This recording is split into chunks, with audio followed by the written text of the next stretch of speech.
ಪ್ರಜಾಪ್ರಭುತ್ವದ ವ್ಯವಸ್ಥೆಯಲ್ಲಿ ಮತದಾರ ಪ್ರಭುಗಳು ಏನು ತೀರ್ಮಾನ ಕೊಡ್ತಾರೋ ಅದೇ ಅಂತಿಮ. ಅದರಂತೆ ಅಲ್ಲಿ ಕಾಂಗ್ರೆಸ್ ಅಭ್ಯರ್ಥಿ ಗೆದ್ದಿದ್ದಾರೆ, ನಾವು ಅದು ಸ್ವಾಗತ ಮಾಡ್ತೀವಿ. ಆದರೆ ಗೆದ್ದಂಥ ಅಭ್ಯರ್ಥಿ ಯೋಗೀಶ್ವರ್ ಅವರು ಆ ಗೆಲುವು ಕೊಟ್ಟಂಥ ಚನ್ನಪಟ್ಟಣ ಮತದಾರರು ಒಂದು ಗೆಲುವೇನು ತಂದು ಕೊಟ್ಟಿದ್ದಾರೆ, ಅದನ್ನು ಅವರು ಗೌರವಿಸಬೇಕು. ಅದು ಬಿಟ್ಟು ಗೆಲುವಿನ ಮದದಿಂದ ಈ ದೇಶವನ್ನು ಆಳದಂಥ ನಮ್ಮೆಲ್ಲರ ಸರ್ವೋಚ್ಚ ನಾಯಕರಾದಂಥ ಪೂಜ್ಯ ದೇವೇಗೌಡರನ್ನ ಮನೇಲಿರಿ ಅಂತಕ್ಕಂಥದ್ದು, ಕುಮಾರಣ್ಣವ್ರನ್ನ ರಣಯಡಿ ಅಂತಕ್ಕಂಥದ್ದು,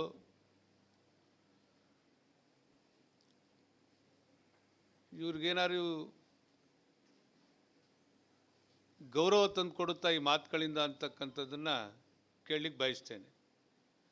ಕಾರಣ ಆದರೂ ಇಷ್ಟೇ, ಈ ದೇಶದಲ್ಲಿ ಇಂದಿರಾ ಗಾಂಧಿ ಅಂತ ಮಹಾನಾಯಕಿ, ರಾಜಕಾರಣದಲ್ಲಿ ಒಂದು ಮಾದರಿಯಾಗಿದ್ದಂಥ ವಾಜಪೇಯಿ ಅವರು, ನಮ್ಮ ಸರ್ವೋಚ್ಚ ನಾಯಕರಂಥ ದೇವೇಗೌಡರು, ಈ ಕಾಲಚಕ್ರ ರಾಜಕೀಯ ಕಾಲಚಕ್ರಲ್ಲಿ ಹಲವಾರು ಬಾರಿ ಗೆದ್ದಿದ್ದಾರೆ, ಹಲವಾರು ಬಾರಿ ಸೋತಿದ್ದಾರೆ. ಸನ್ಮಾನ್ಯ ಯೋಗೀಶ್ವರೇನು ಅದಕ್ಕೇನು ಹೊರತಲ್ಲ. ನಾವು ಕಂಡಂಗೆ ಎಷ್ಟು ಸಲ ಡುಮ್ಕಿ ಹೊಡೆದವರು ಅನ್ನೋದು ನಮಗೆ ಗೊತ್ತು.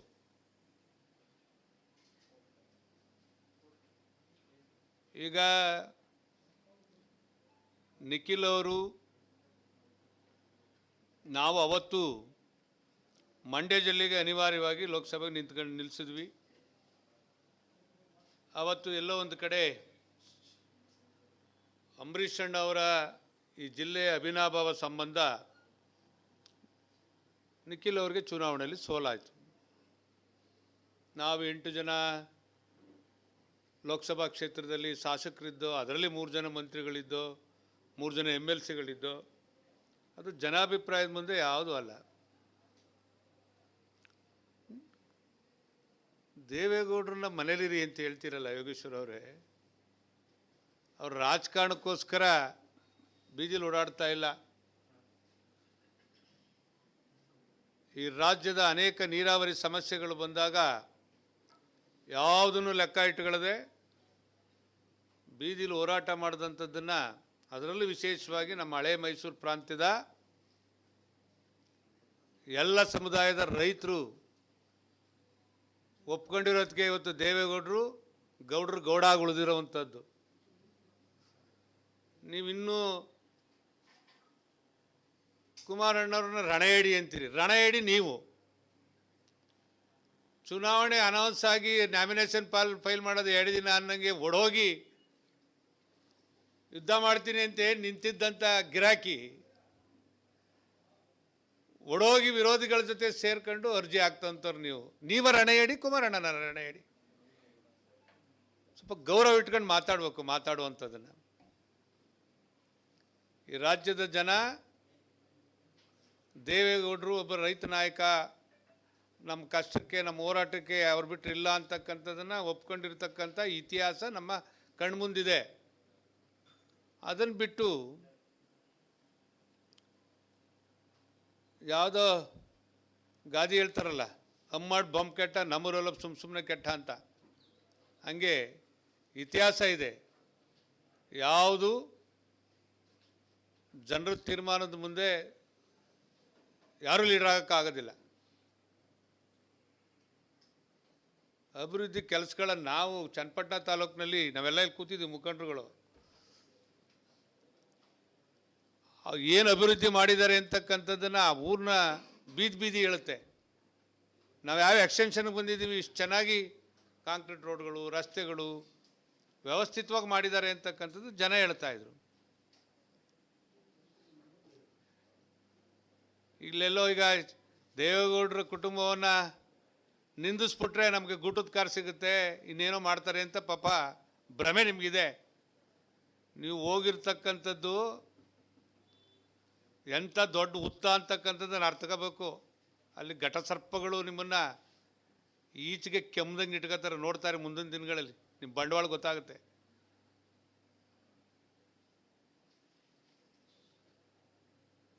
ಈ ದುರಂಕಾರದ ಮಾತುಗಳನ್ನು ಬಿಟ್ಟು ದೇವೇಗೌಡರು ಇಗ್ಲೂರು ಪ್ರಾಜೆಕ್ಟ್ನ ಕಟ್ತೇ ಇದ್ದಿದ್ರೆ ಚನ್ನಪಟ್ಟಣಕ್ಕೆ ಯಾವುದೋ ಒಂದು ಸೀಸನಲ್ಲಿ ನೀರು ಹರಿತದೆ ಹೊಳೆನಲ್ಲಿ, ಆ ನೀರು ನಿಲ್ಲಿಸಿದ್ರೆ ನಮ್ಮ ರೈತರಿಗೆ ಅನುಕೂಲ ಆಗೋನೋ ದೂರದೃಷ್ಟಿ ಇಟ್ಕೊಂಡು ಕಟ್ಟಿದ್ರು. ಅಲ್ಲಿಂದ ಯಾವುದೋ ಒಂದು 17 ಕೆರೆ ನೀರು ತುಂಬಿಸ್ಬಿಟ್ಟು ನಾನೇ ಭಗೀರಥ ಅಂದರೆ 540 ಕೋಟಿ ಮಂಜೂರು ಮಾಡಿ, ನಾನು ಕ್ಯಾಬಿನೆಟ್ ಮಂತ್ರಿ ಆಗಿದ್ದೆ ಕುಮಾರಣ್ಣವರು, ಸತ್ತೇಗಾಲದಿಂದ ಕಾವೇರಿ ಹೊಳೆಯಿಂದ ರಾಮನಗರ ಜಿಲ್ಲೆಗೆ ಚನ್ನಪಟ್ಟಣ ಸೇರಿದಾಗ ಎಲ್ಲೆಲ್ಲಿಗೆ ಇವತ್ತು ನೀರು ತಂದು ಕೊಟ್ಟಿದ್ದಾರೆ ಅಂತಕ್ಕಂಥದ್ದನ್ನು ಅರ್ಥ ಮಾಡ್ಕೋಬೇಕು. ಹಾಂ, ಅದೇ 106 ಕೋಟಿ ಚನ್ನಪಟ್ಟಣ ರಾಮನಗರ UGDಗಳಿಗೆ ಮಾಗಡಿಗೆ ನೀರು ತುಂಬಿಸುವಂಥ ಕಾರ್ಯಕ್ರಮ ಹೊಸ್ದಾಗಿ ರಾಮನಗರ ಜಿಲ್ಲೆ ಮಾಡಿ. ಆ ಕಟ್ಟಡಗಳು ಹೇಳ್ತೇವಲ್ರಿ ಕುಮಾರಣ್ಣವ್ರ ರೇವಣ್ಣವ್ರ ಹೆಸರನ್ನ, ನೀವು ಹೇಳ್ಬೇಕಾ ಯೋಗೀಶ್ವರ ಅವರೇ? ಇದೆಲ್ಲ ಗೌರವವಲ್ಲ. ನಿಮ್ಮ ಮುಂದಿನ ರಾಜಕೀಯ ಸ್ಥಿತಿ ಮುಂದಕ್ಕೆ ಏನಾಯ್ತದೆ ಅಂತಂದ ನಾವು ನೋಡ್ತೀವಿ. ಹಂಗಂತೇಳಿ ನೀವು ಏನು JDS ಮುಗಿಸೋರಂಗೆ ಮಾತಾಡ್ತಿರಲ್ಲ. ಈ ಪಾಪ ಯಡಿಯೂರಪ್ಪರು ವಿಜೇಂದ್ರರು ಕಿರ್ಕೊಳ ಕೊಟ್ಬಿಟ್ರಂತೆ ರೋಡ್ ಹೋಗೋಕ್ಕೆ. ಇವರೇನೇನು ಮಾಡಿದ್ರು ಅಂತಕ್ಕಂಥದ್ದನ್ನು ಎಲ್ಲ ಬಂಡ್ಲು ಮಾಡಿ ಇಟ್ಕೊಂಡವ್ರೆ BJPಯವರು.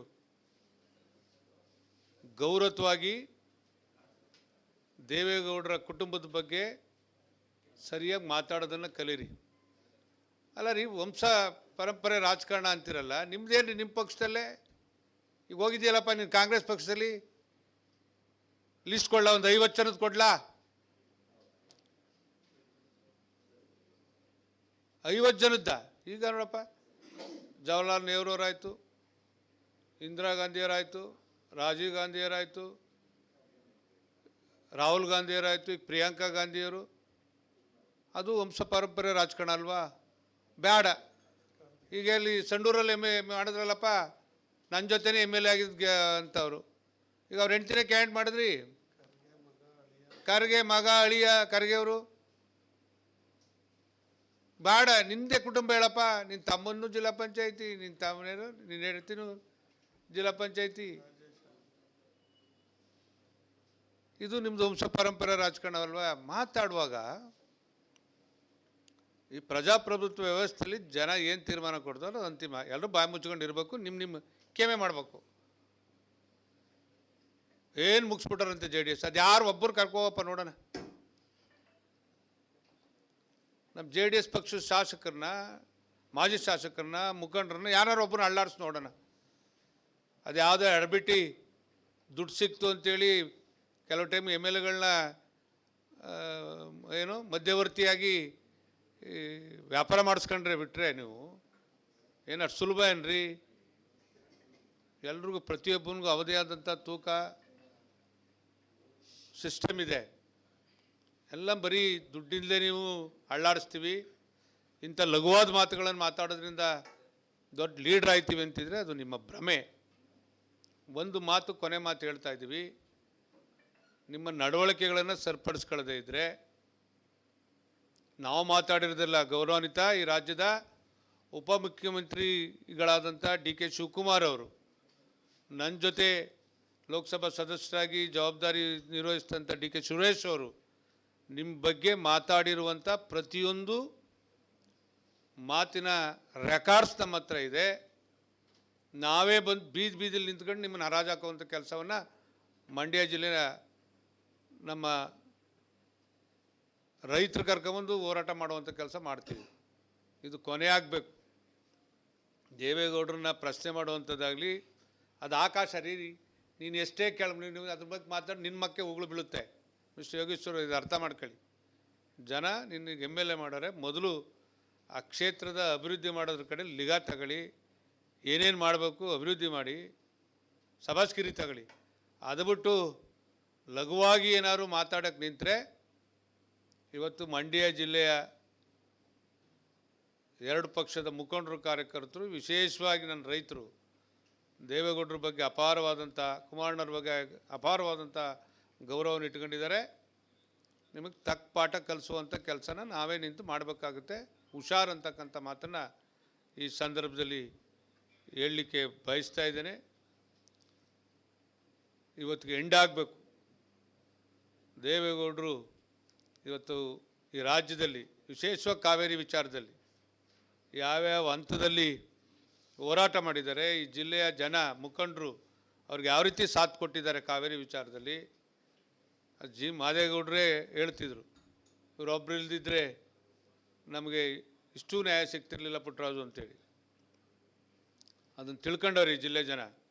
ಆ ಕಾರಣದಿಂದ ನೀವು ಗೌರವವಾಗಿ ಈಗೇನೋ ಹೋಗಿದ್ದೀರಿ, ನಿಮ್ಮ ಅಸ್ತಿತ್ವ ಹುಡಿಕೊಂಡು ಏನೋ ಕಾಂಗ್ರೆಸ್ ಸಾಂಪ್ರದಾಯಿಕ ಓಟ್ಗಳಿಂದ ಭಾಳ ಚುನಾವಣೆ ಗೆದ್ದಿದ್ದೀರಿ. ಅದೇ ಹೇಳೋದು.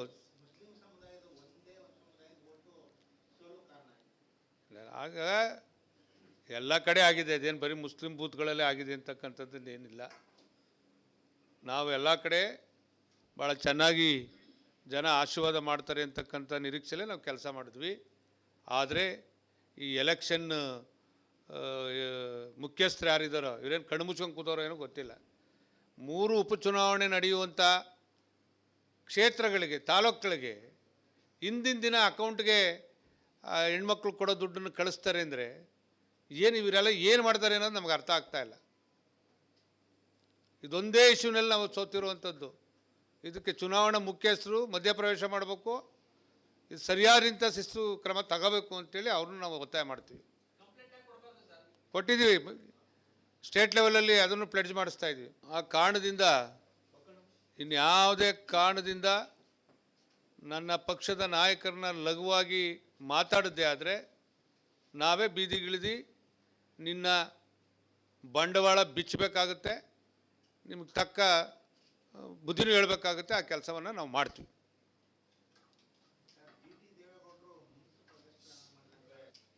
ಪಕ್ಷ ಅಂದಮೇಲೆ ಇರುತ್ತೆ, ಕೆಲವು ಸಣ್ಣ ಪುಟ್ಟ ವ್ಯತ್ಯಾಸಗಳಿದೆ. ಅದನ್ನು ಸರಿಪಡಿಸ್ಕೊಳ್ಳುವಂಥ ನಿಟ್ಟಿನಲ್ಲಿ ಈಗಾಗಲೇ ನಮ್ಮ ರಾಷ್ಟ್ರ ಮಟ್ಟದ, ರಾಜ್ಯ ಮಟ್ಟದ ನಾಯಕರುಗಳು ಕಾರ್ಯೋನ್ಮುಖರಾಗಿದ್ದಾರೆ. ಅದು ಸಾಲ್ವ್ ಮಾಡ್ಕೊತೀವಿ.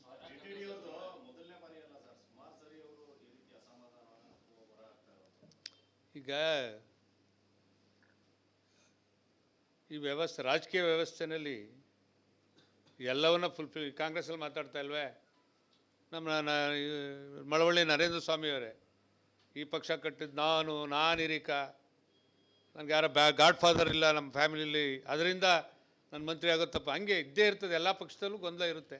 ಎಲ್ಲರೂ ಫುಲ್ಫಿಲ್ ಮಾಡೋಕ್ಕಾಗಲ್ಲ. ಮುಂದಿನ ದಿನಗಳಲ್ಲಿ ಅವರ ಹಿರಿತನಕ್ಕೆ ಯಾವ್ಯಾವ ಅವ್ರ ಜವಾಬ್ದಾರಿ ನಿರ್ವಹಿಸಬೇಕು ಅದನ್ನು ಸರಿಪಡಿಸುವಷ್ಟರಲ್ಲಿ ಮಾಡುವಂಥದ್ದು ನಾವು ಜವಾಬ್ದಾರಿ ತಗೋತೀವಿ.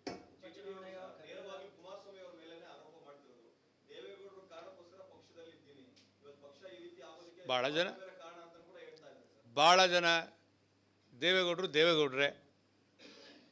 ಕುಮಾರಣ್ಣವರು ಬರೀ ಅಧಿಕಾರ ಸಿಕ್ತಾಗೆಲ್ಲ ಬರೀ ರೆಸ್ಟ್ ತಗೊಳ್ಳದೆ ಅಭಿವೃದ್ಧಿ ಮಾಡೋದೇ ಅವ್ರ ಗುರಿ. ಅಂಥ ಸಂದರ್ಭದಲ್ಲಿ ಕೆಲವೊಮ್ಮೆ ಇಂಥ ಸಣ್ಣ ಪುಟ್ಟ ವ್ಯತ್ಯಾಸಗಳಾಗಿರುತ್ತೆ. ಅವ್ರನ್ನೂ ವಿನಂತಿ ಮಾಡ್ತೀವಿ, ಕುಮಾರಣ್ಣವ್ರನ್ನ ಇನ್ನೂ ಅವ್ರನ್ನ ವಿಶೇಷವಾಗಿ ಗಮನ ಹರಿಸಿ ಜೊತೆಲಿ ತೊಗೊಂಡೋಗ್ಬೇಕು ಅನ್ನೋದನ್ನು ನಾವೆಲ್ಲ ಸೇರಿ ಒತ್ತಾಯ ಮಾಡ್ತೀವಿ.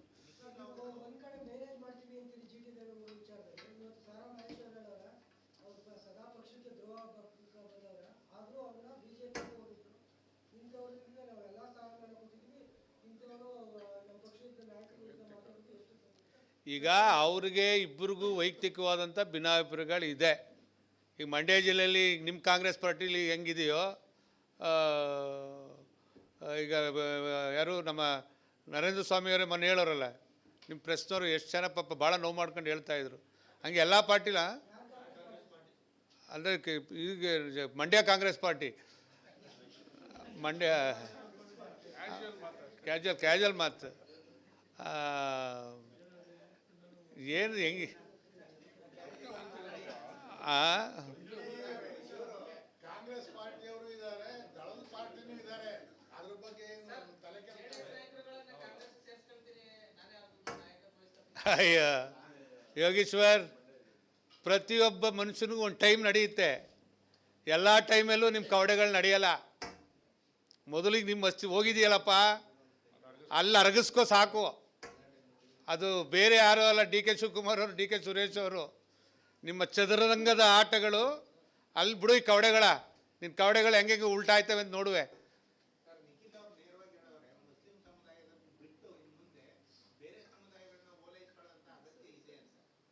ಹಂಗಂತ ಅವರು ಹೇಳಿರ್ತಾರೆ. ಬಟ್ ನನ್ನ ಪ್ರಕಾರ ಇವತ್ತು ಎಲ್ಲ ಮುಸ್ಲಿಂ ಸಮುದಾಯದೂ ಮೊದಲಿಂದನೂ ಈ ಪಕ್ಷಕ್ಕೆ ಆಶೀರ್ವಾದ ಮಾಡ್ಕೊ ಬಂದಿದೆ. ಈಗೆಲ್ಲೋ ಒಂದು ಕಡೆಗೆ ಅವ್ರಿಗೆ ಆತಂಕ, ನಾವು B J P N D A ಕೂಟದಲ್ಲಿ ಇರ್ತಕ್ಕಂಥ ಹಿನ್ನೆಲೆಯಲ್ಲಿ ಈ ಅಭಿಪ್ರಾಯ ಮುಸ್ಲಿಂ ಸಮುದಾಯದಲ್ಲೂ ಇರ್ಬೋದು. ಆದರೆ ಯಾವತ್ತೂ Kumaranna J D S B J P ಸರ್ಕಾರ ನಡೆಸುವಂಥ ಸಂದರ್ಭದಲ್ಲೂ ಯಾವತ್ತೂ ಮುಸ್ಲಿಂ ಸಮುದಾಯಕ್ಕೆ ತೊಂದರೆ ಆಗದ ರೀತಿ ನಡ್ಕೊ ಬಂದಿಲ್ಲ.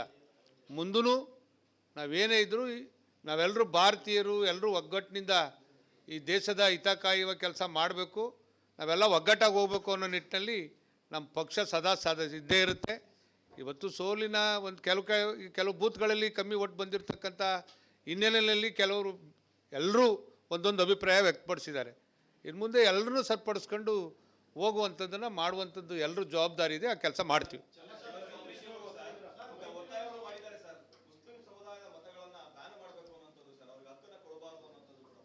ಈಗ ಅವರು ಸ್ವಾಮೀಜಿಯವರು ವೈಯಕ್ತಿಕವಾಗಿ ಹೇಳಿದ್ದಾರೆ. ನಾವು ಮೊದಲೇ ಹೇಳೋ ಹಾಗೆ ನಾವೆಲ್ಲ ಭಾರತೀಯರು, ಯಾರಿಗೂ ಏನು ದೊಡ್ಡವರಲ್ಲ.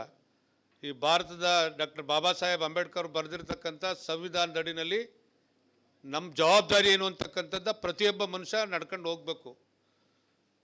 ಕೆಲವು ಅಹಿತಕರವಾದಂಥ ಘಟನೆಗಳು ಈ ಸಮಾಜದಲ್ಲಿ, ಈ ರಾಷ್ಟ್ರದಲ್ಲಿ ನಡೀತಾ ಇದೆ.